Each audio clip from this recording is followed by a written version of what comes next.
Tonight, Ghana's no permit, no excavator policy in shambles as machines flood into the country through Tema port under the cloak of night, just 3 months after government outlawed their import without a permit. We receive over 200 excavators on daily basis into our ports. They've taken the tracker off, put it in an Uber car, and the car is go to Burkina, and they've directed the excavators. Within 2 weeks, we wasted 5,000 naira and 2 excavators only in Ghana. You will not be allowed to import an excavator or put it on a ship unless you get a permit. And so it is on this basis that we have put a ban. We have put in place a task force. So the customs have been charged. But the Importers and Exporters Association say the minister brought this on himself.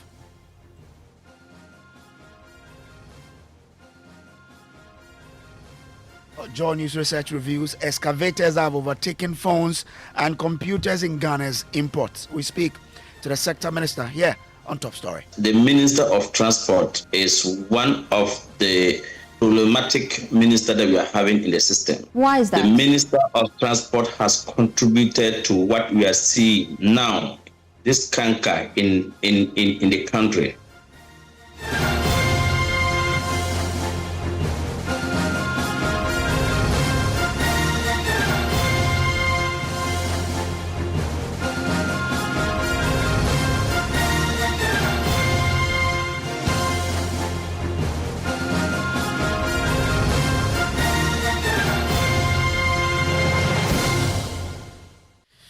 This is Top Story, brought to you always by Telecel, connecting energies, and also by Shield Pension Trust, into the future with you. Now, Ghana's bold move to curb illegal mining by banning excavator import without permits appears to be unraveling, with reports suggesting machines are still flooding into the country, particularly through Tema Port under cloak of night. Now, just 3 months ago, President John Mahama introduced the no permit, no excavator policy, aiming to stem the tide of these heavy-duty machines fueling environmental destruction here in Ghana. Now, the ban was part of intensified effort to combat galamsey, with Minister Joseph Bukari Nikpe emphasizing that importers must secure permits from the Transport Ministry before they do. Now, the goal was clear: protect Ghana's water bodies and forest reserves from devastation caused by unchecked illegal mining. Yet disturbing revelations indicate excavators continue to pouring, with Minister Nikpe himself highlighting that over 200 machines arrive daily at Ghana's ports. Ghana has more excavators in this country than in the whole of Africa. We're going to change the permitting regime. You will not be allowed to import an excavator or put it on a ship unless you get a permit. Mining cannot be sustainable unless it's also responsible. We are putting in place this ban or this prohibition of importation of excavators into our country. If you pay a visit to the port, the Tema port, you will see an invasion of excavators in that port. And we receive over 200 excavators on daily basis into our ports. You mean 200 excavators a day? Over. And for 3 weeks today, when I visited the port and asked for a halt in clearing of excavators, we have had over 1,200 plus excavators in the Tema port. You mean as we speak tonight, you have more than 1,200 excavators sitting at the ports waiting to be cleared? Yes, please. And our Intel said that on the high seas, we have close to 3,000 excavators coming in. And so it is on this basis that we have put a ban. The Ministry of Transport, the Ministry of Finance, and the Ministry of Lands and Natural Resources, we have put in place a task force. So the customs have been charged. And what's the penalty for importing excavators without a permit? Well, the penalties, they are there in the Minerals and Mining Act. Well, so that was the minister there in that particular interview with Evans Mensah in June this year, talking about this. Now, even for the few granted permits, their machines were supposed to carry trackers.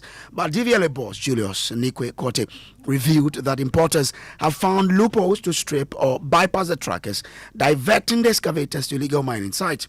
He spoke on our sister station at Sampa FM 2 weeks ago.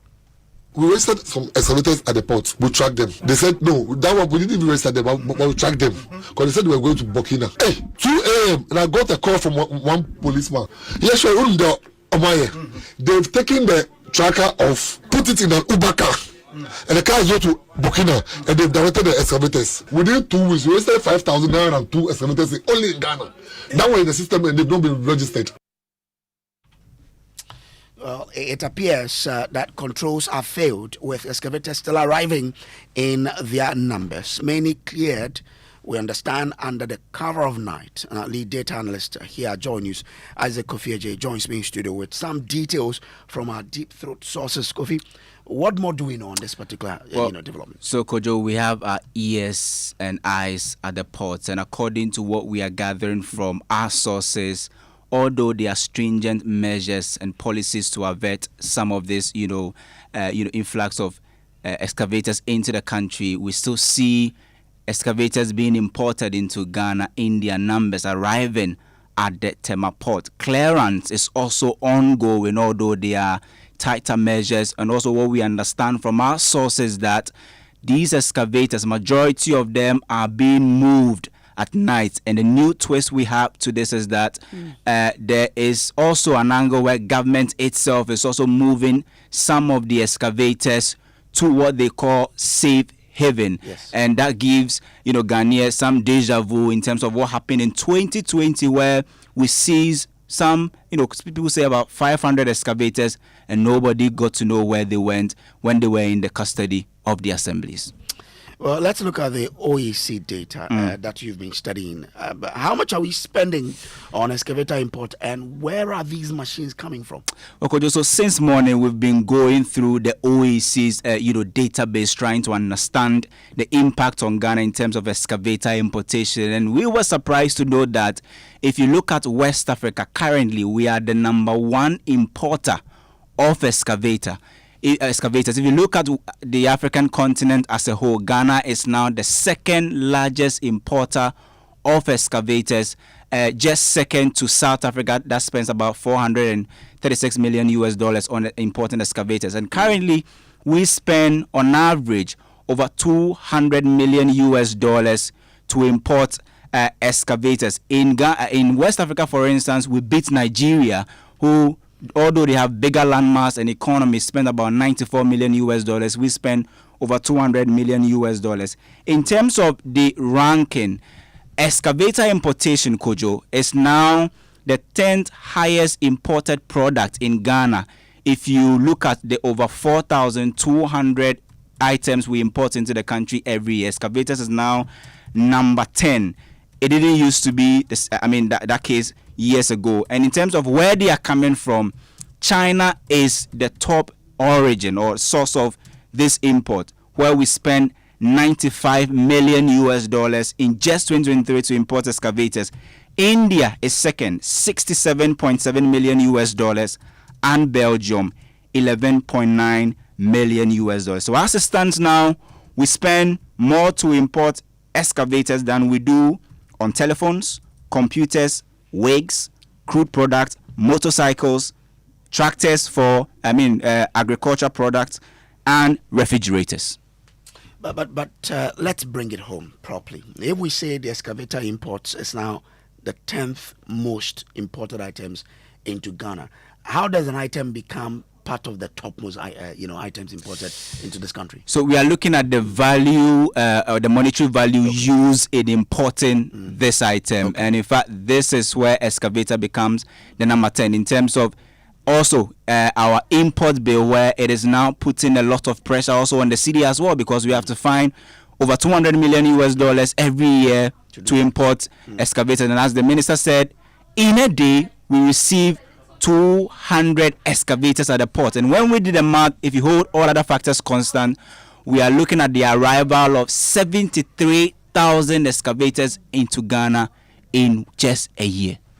Well, but we understand there is a fresh development, just coming now that some excavators are being moved to another location to avoid scrutiny. Have we been keeping an eye on that particular one? Of course, we've been speaking to our sources, and what they tell us is that, there was that invasion of excavators at the Tema port specifically, where at the moment government is not saying that they are, moving these excavators to what they call safe haven. We've seen public notice on that. We've reached out to the number, and the number that was on that public notice, the first impression we got from the person who says he worked with the Ghana Ports and Harbours Authority, says that he doesn't remember that communique being issued, but he says he's going to get back to us with more details. But what we understand is that one of the places that this is being moved to is Michelle Camp, where according to our sources, and government wants to use that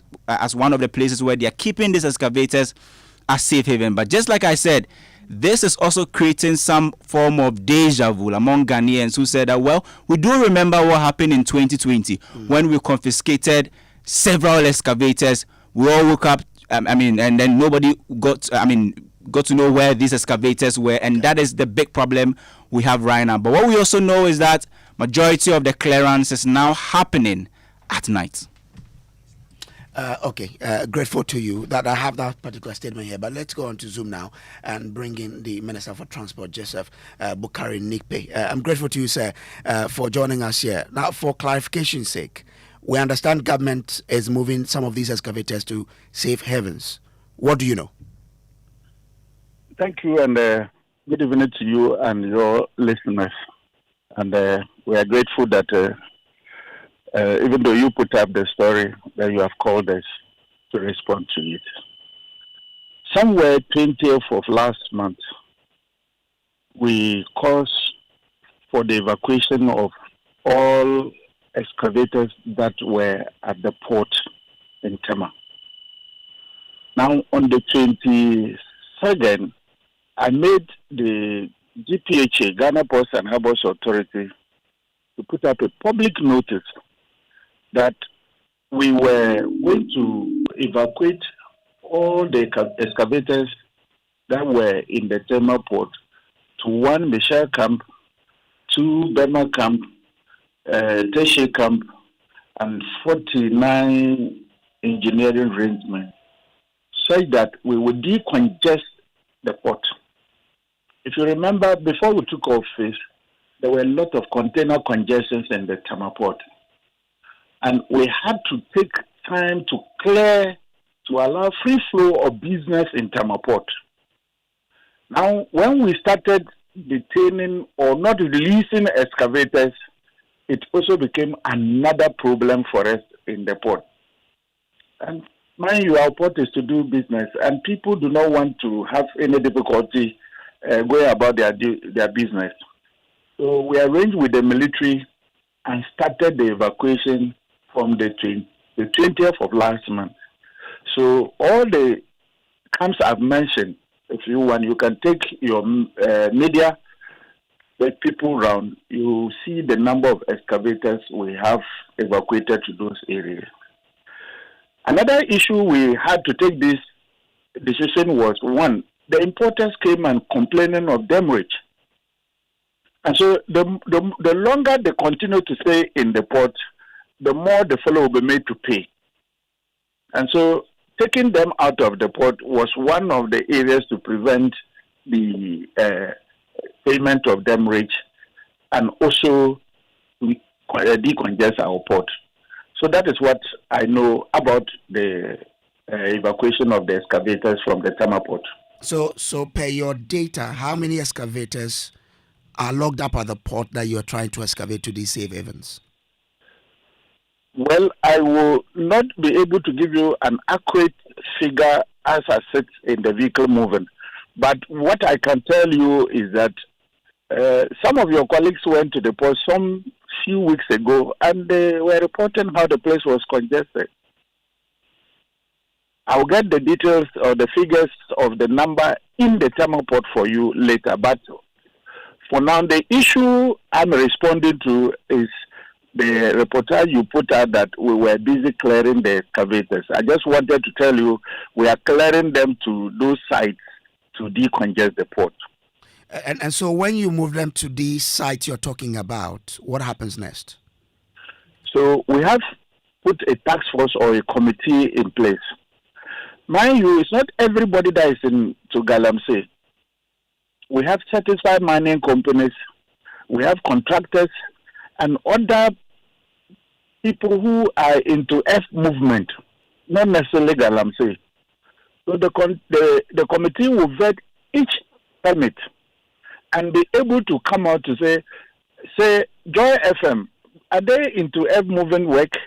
If it is true, and we go to the site and you're actually doing some contract work or some road construction, we will now release to you that before you take it, DVLA will register it, and then the Minerals Commission will put a tracker on it for us to know where it is and the kind of job it is engaged in.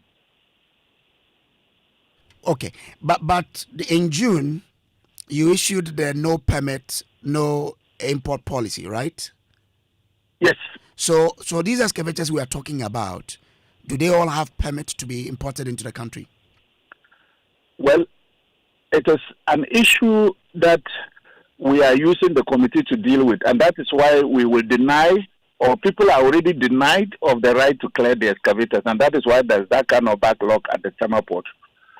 Because it was that some of them ordered before our ban. So we are using those things to cross-check to see. The right thing is you have to come to the ministry and take permit before importation, not after importation. And so we are using these things, and this is helping us to identify who to release to or who not to release to. However, we also need space in our port to do business. And that is the reasons why we have to evacuate them. And now to the military camps, because that is where we trust that they will be protected and they can be accounted for at any time. From where you sit and from what you know, I mean, a country of 30 million people with our land mass, is there a justification for the numbers that are being imported into the country? 200 excavators a day. My brother, if there was any good justification, we wouldn't have put this ban on it. But the fact that we have put a ban, meaning that there's no justification for that kind of numbers. And I said it sometime. What we have in the system can take care of any other genuine work for years. And so we are using your medium to caution. We have already written to the shipping lines to stop shipping excavators into our country. But you wake up and then people will not listen to directives. And that is why we are having to keep them. And it is now a problem that you are giving the information as if we're clearing to people that we are only decongesting our port to allow for good or free flow of business. If that is the case, what then must we expect to happen to the excesses? Because you say what we have in the system can cater for what we do have already. So if that is the case, what will happen after you exercise when you know that those coming in are excess? Yeah, so we'll see them, especially when you are not a satisfied either a contractor or a mining company that you need those equipment. And before we will satisfy and give to you, we would have gone to see the work you are doing. The committee is on grounds working to ensure that we don't give to anybody who do not have any certified either mining license or either contract that needs those equipment to enhance their operations or work.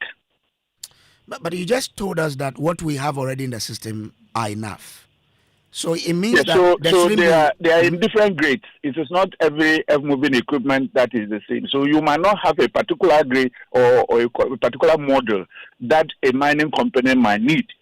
And so based on that, that is why we say that before you have any idea to import, you have to come to the ministry to get a permit. But before we give you the permit, we will know whether what you need is in the system or not. Okay, so help us understand it better. Earth moving equipment, you say the numbers in the system are okay. What category are we talking about? Excavators or what exactly? For now, we are looking at the excavators that is being used to cause damage or that is being used in the illegal mining. Okay. All what we are doing is to ensure that we do not allow the influx of excavators in mining communities. I get it. It's the reason I was asking earlier that did you say that the number of excavators we have in the system are enough for us? Definitely. Okay. Because, it should be that system to allow for us. You yourself mentioned when you called that we were having numbers 200 in days or in a day being imported into the system. The question is for what purpose? It is the so reason that should clearly tell you that if it is on continuous basis, we don't need them. It is the reason I'm asking that for these excavators, because we have enough already in the system, what will we do to them? What will we do to the excess? Because so DVLA has embarked on registering all excavators or earth-moving equipment. Hitherto it was not like that. And now trackers are put on them. So should we find any of such equipment in the system at any Galamsey site, when it is seized, we know the owner, then we can come for you. Know that you are the one causing the influx of excavators in illegal mining.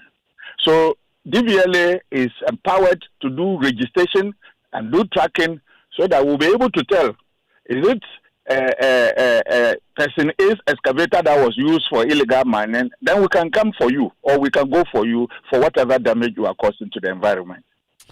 Do stay on for me briefly. Let me bring in Dr. Kenneth Ashigbe. He is the CEO of the Ghana Chamber of Mines. Doc, I'm grateful to you for joining. You had the minister there. What's your own viewpoint of the explanation he's given us tonight? Well, thank you very much, and good evening to your listeners. Please just remind me, so who's the Honorable Minister on the end of the line, please? The Minister for Transport. Okay, so thank you very much.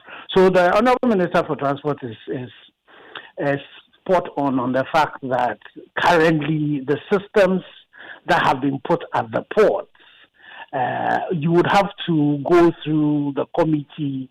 I can speak and say that even for us, the large-scale miners, our members had to bring in what equipment they had imported into the system, and you had to go through from the Ministry of Lands to the Ministry of Transport.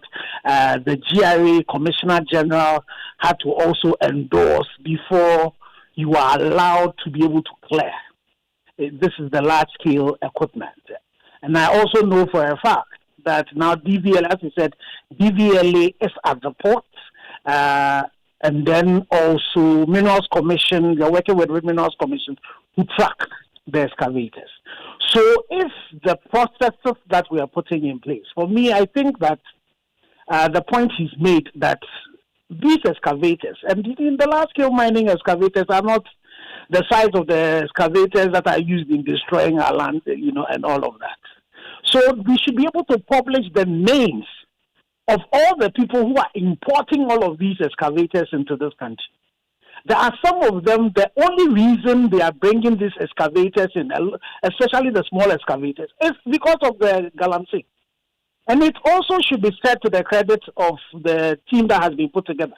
That currently, the small-scale mining, the illegal mining, not small-scale, the illegal mining has succeeded a bit because they don't get the excavators that they need to be able to do the work they have to do. What has to happen? And again, so what Honorable Minister has to say is also that now because of the tracking, if we actually track, Minerals Commission, if you're using an excavator or any earth-moving equipment for any particular concession, they will geo-map it to that particular concession, so you cannot move it beyond it.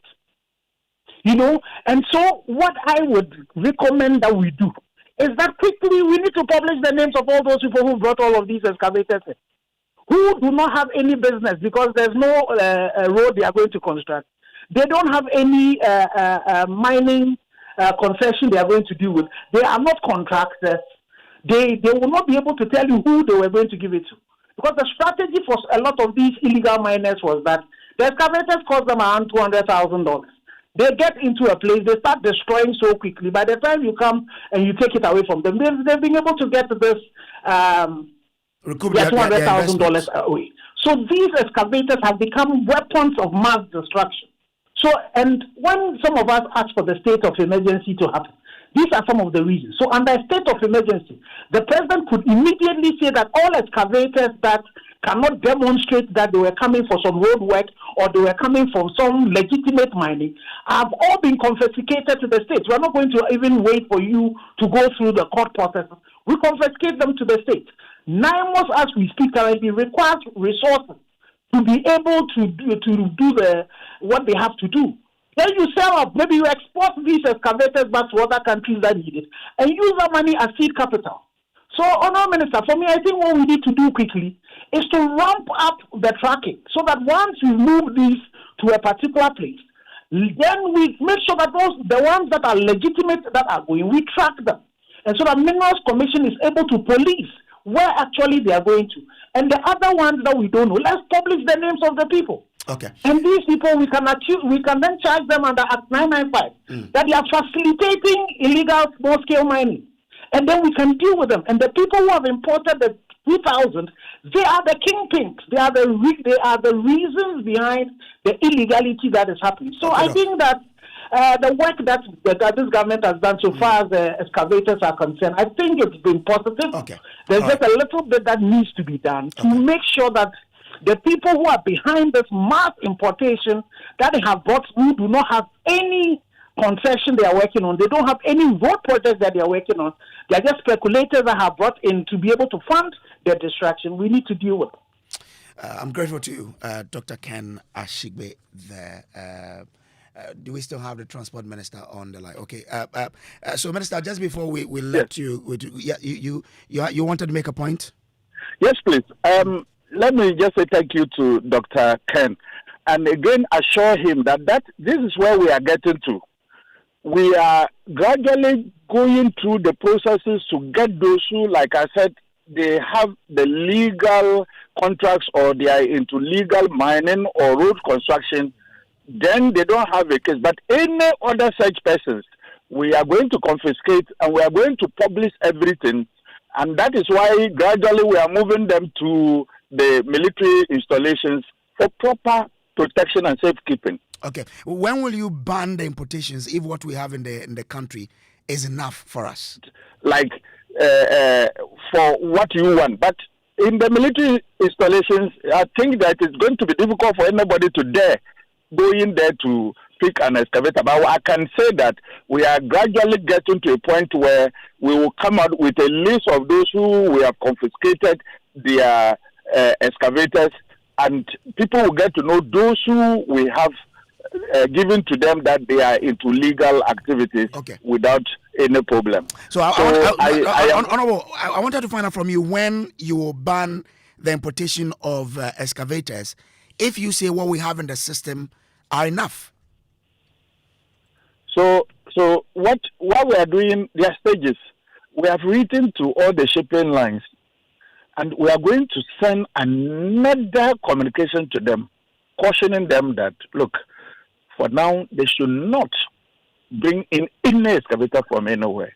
But what is on the high seas and in the port, we are going to evacuate all of them to these military installations and then go through the right processes. And that those who we will deny them of their excavators, we will do so. I'm grateful to you. Joseph Nikpe is the Minister for Transport there. This has been Top Story, brought to you always by Telecel, Connecting Energies, and Shield Pension Trust into the future with you. Up next is Newsnight.